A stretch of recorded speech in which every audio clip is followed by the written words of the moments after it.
Nestled in the Swiss Alps at an altitude of 5,100 feet, Davos is the highest town in Europe. The World Economic Forum says it picked the Alpine hideaway, about 100 miles south of Zurich, because it was the ideal retreat to get away from all the trappings of daily reality. Another benefit, in 1971, when the meeting was started by German economics professor Klaus Schwab, the town of Davos had recently built a big conference center. It didn't hurt that CEOs and political leaders could also hobnob on the ski slopes. Davos is all about access, and in true capitalist form, the more you pay, the more access you get, with your status determined by the color of your badge. Journalists and activists get in for free, but for everyone else who wants to be part of the elite Davos club, fees range from the tens of thousands to hundreds of thousands of dollars. Companies like Salesforce and Meta spend hundreds of thousands more to set up buildings on the promenade, where leaders schmooze potential clients and the media, sometimes at lavish late-night parties. You can't escape the optics of billionaires flying in on their gas-guzzling private jets. JP Morgan Chase CEO Jamie Dimon reportedly called Davos a place where, quote, billionaires tell millionaires what the middle class feels.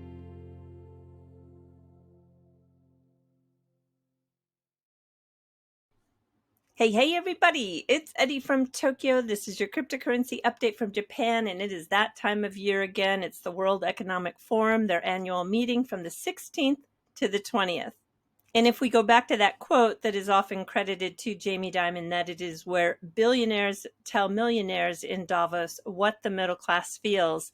Well, according to the Reuters article from 2016, Jamie Dimon actually overheard that during a meeting.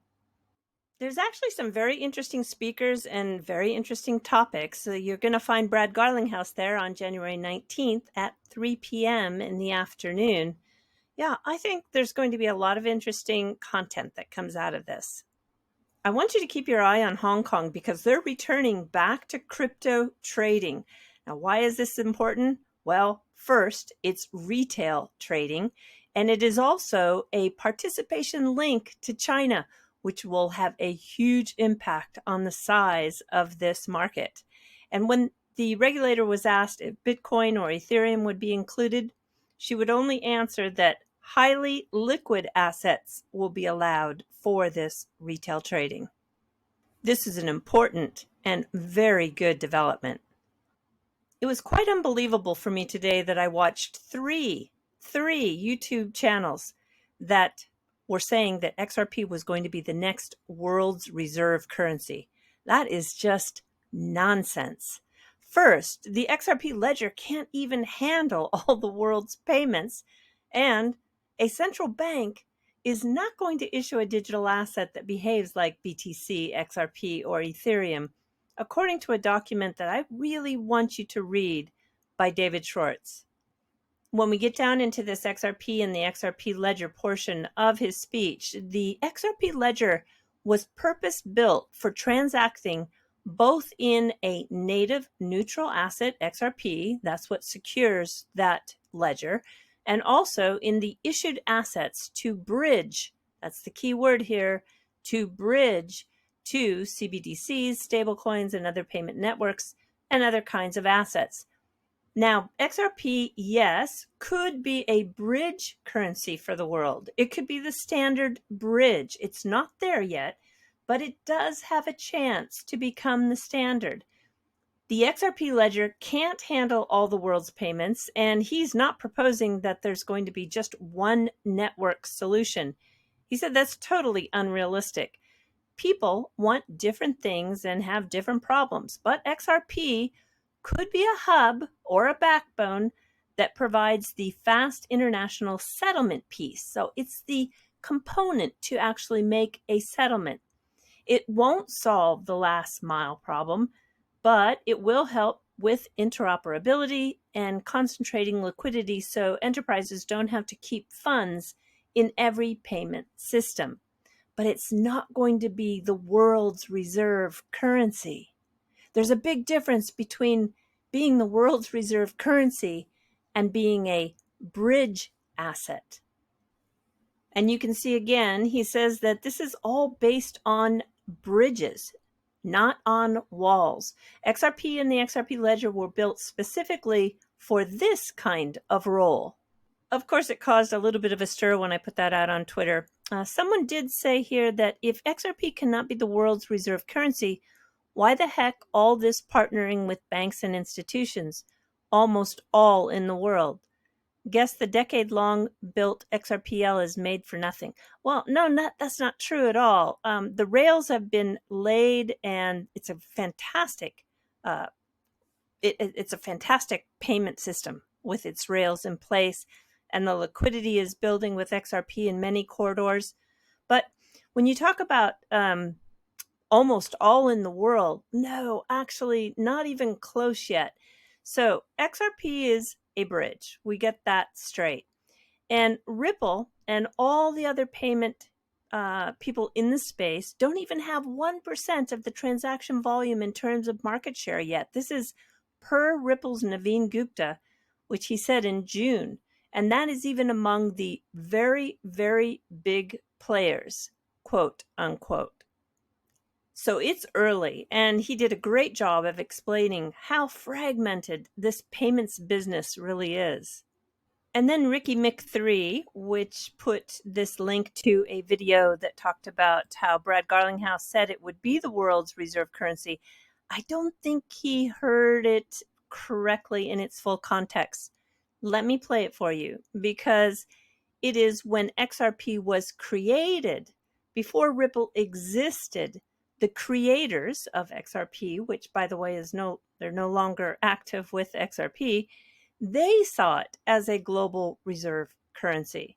Well, so when XRP was created, this actually was created before Ripple existed. The creators of XRP decided there'd be 100 billion units because they saw it as rather than having a smaller number with a very high price, they saw it as something they wanted to be effectively a global reserve currency.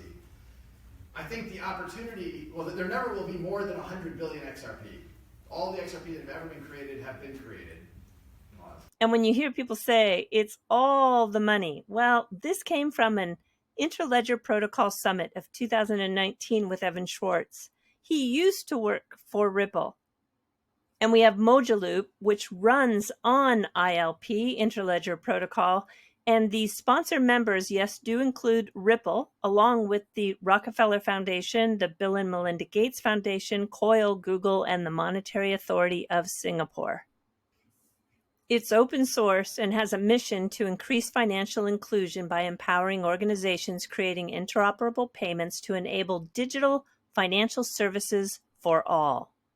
And moving right along today, I read a truly amazing effort by Tiffany Hayden, who helped an XRP holder get their digital assets back. It was a real Hail Mary pass, and the pass was caught. So from what I can tell is that there is someone who lost 75,000 XRP to a scammer. And Tiffany, she didn't know, but she sent a heartfelt message to this scammer in the transaction memo field. She said, I know this request is a long shot, but if you can find it within your heart to undo this tragic mistake, I created a new address for the return of funds, put the address in there, and what do you know? It was an oh my God, he did it. The scammer returned the XRP. Holy crap. Unbelievable, right? There are thieves, scammers, bad actors all around us. This was in my Twitter feed. This is a Flare Network's live support, cough, cough. Send us a direct message to open a ticket to lodge your complaints. Yeah, a private message. No way. Don't fall for this. Stay vigilant. Now, moving right along, this is about Larry Fink. He is the BlackRock chairman and CEO, and he wants to tokenize stocks and bonds. Everything is going to be tokenized. And I want you to be ready because many of these financial instruments are going to be offered to accredited investors only. Your first step is to pass the Series 65 exam, and that free preparation course is located on the Genfinity Lighthouse website. And we had our first Q&A Zoom that was just super fun. It's going to be posted for everyone to view. There are nearly 1,000 people participating already. It just launched on January 1st. Join in at any time because it is a self-paced format, and there will be a big Twitter space on January 21st, 11 a.m. Eastern Time. All right, everybody, we're jumping to the fluff. Yes, we just had the coming of age day here in Japan. That is when you become officially recognized as an adult. And the kimonos were out in full force.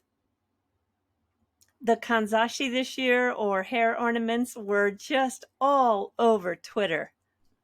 This special day is celebrated with some beautiful photographs. And the young men are not to be left out. But the best posting I saw on Twitter was this snowboarder who was in full kimono going down very aggressively on the hill. All right, everybody, do take care. Sayonara for now. Bye-bye.